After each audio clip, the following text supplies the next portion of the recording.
All right, so I've got really bad news for you guys. If your Amazon influencer strategy is looking for products and seeing products that a bunch of other people are getting offered at the exact same time, and that's how you're getting your products, bad news is your strategy is not going to work out because a lot of the progress or scaling that you're going to need to do in the Amazon Influencer program revolves and relies on uniqueness and finding things that nobody else is finding. So I'm going to give you a couple of scenarios here that I want you guys to be looking for and thinking about as you are putting your strategies together. If you don't know, my name is Rob. I've been in the influencer program for a couple years, and I'm just here sharing my tips, tricks, and advice, things I've learned along the way, both good and bad, to hopefully help you make more money in the Amazon Influencer program. So if that sounds good to you, like it's in your wheelhouse, please consider hitting the subscribe button. If you get halfway through this video, you find it is actually helpful, then maybe also hit the like button too, because I do like likes. Indeed, I think I am your Amazon influencer guy. Whenever you're doing product research and you're looking for products to participate with, or if something gets offered to you, or whatever the case is, we predominantly look at two metrics. One is, has it been selling? Obviously, if something's not selling, Amazon can't sell it, Amazon can't make money, and we can't make money. So that's always like the baseline metric. The other thing is it oversaturated with videos? Does it have a lot of videos? We predominantly target products with little to no influence or saturation on them, and hopefully an upper carousel to boot.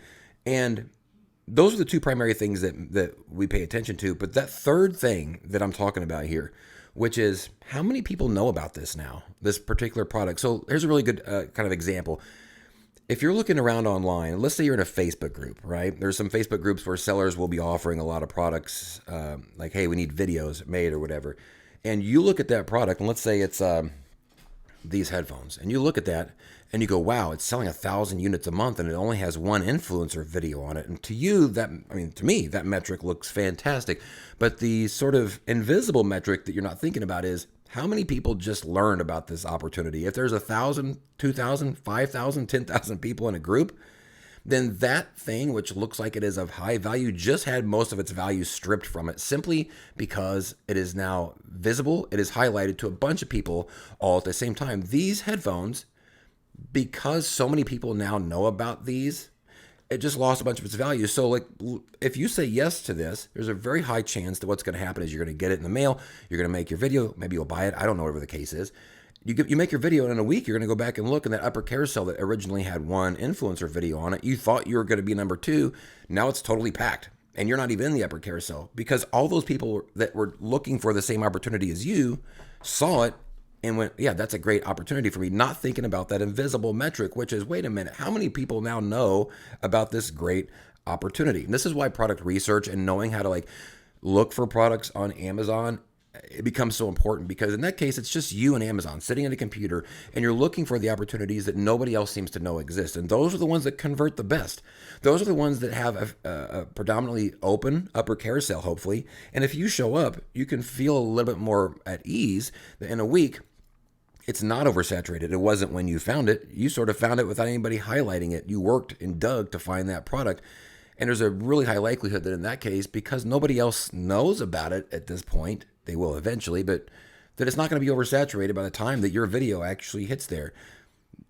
Doing your product research like this and approaching this and thinking about your Amazon influencer strategy in terms of it's not just about finding good selling products. It's not just about products that are not oversaturated. It's not just about creating good content. It's about the uniqueness and the individuality of the products that you are choosing to participate with. Because if you continue to participate with products that everybody knows are great opportunities, then they're just not great opportunities anymore because everybody knows about it. So what you should be doing going forward is when you are looking for products, first off, be cautious in situations where people are getting blasted a product at the same time that looks good on paper. Because if you're especially in those Facebook groups, and don't get me wrong, I have participated in some of those products and I've made some money on those products, but they are so much harder to scale and actually convert into commissions because the exposure and the visibility on such a wide scale in front of people that are looking at it the exact way that you're looking at it, it just strips a bunch of its value. So you want to continue to try to find products that frankly